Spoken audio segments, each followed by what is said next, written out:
ایک سوال بڑا ہی کامن ہے. یہ سوال ہے کہ جب ہم سرکار صلی اللہ علیہ وسلم کا نام لیتے ہیں تو آپ کہہ کے مخاطب کہتے ہیں، یا صحابہ یا اولیاء، کسی بھی بزرگ شخصیت کو جب ہم کہتے ہیں تو آپ نے فرمایا آپ آ رہے ہیں یا آپ جا رہے ہیں.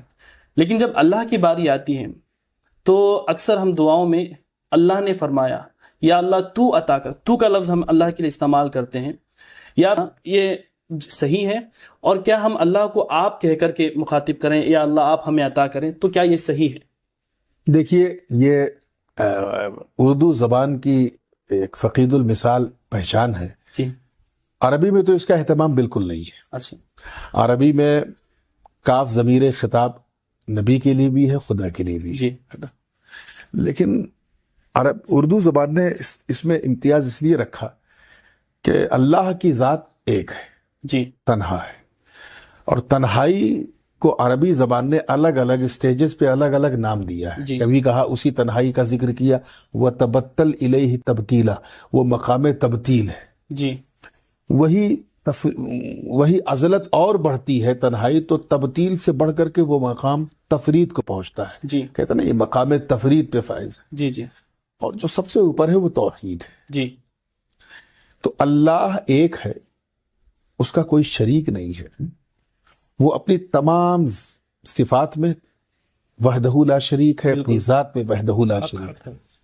ذرہ برابر بھی شرک کی گنجائش اللہ کی ذات اور اس کی صفات میں نہیں، اس کی کوئی گنجائش نہیں. بالکل بالکل حق فرمائے. اردو زبان میں تفرید و توحید کے لیے تو اور تیرے کا استعمال ہوتا ہے. جی. جی. اور جمع کے لیے آپ کا استعمال ہوتا ہے. اور ادبن بھی یہ ہوتا ہے اور جمع کے لیے بھی ہوتا ہے. تو اب جیسے میں اگر آپ سے محبت سے بات کروں ادبن تو میں کہوں گا آپ، حالانکہ آپ اکیلے ہیں. جی. جی. جی. لیکن میں ادبن کہوں گا آپ.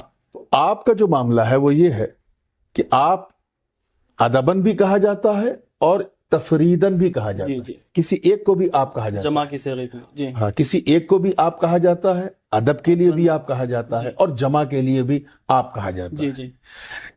تو جو ہے وہ کسی بھی کنڈیشن میں جمع کے لیے استعمال نہیں ہوتا، وہ صرف ایک کے لیے ہوتا ہے.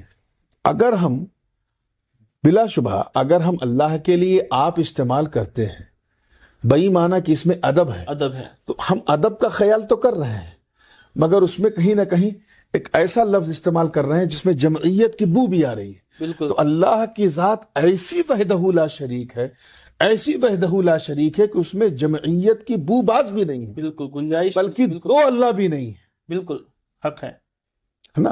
انبیاء کی ذات تو ہے 1,24,000 کم و بیش، بالکل. اللہ ایک ہی ہے. ایک ہی ہے. تو اس کا ایک ہونا اتنا یقینی، اتنا بدیہی ہے کہ اس کے لیے اردو میں وہی صیغہ استعمال کرو جو سوائے ایک کے اور کسی پہ دلالت نہ کرتا. سبحان اللہ، سبحان اللہ. بہت ہی عمدہ فرمایا آپ.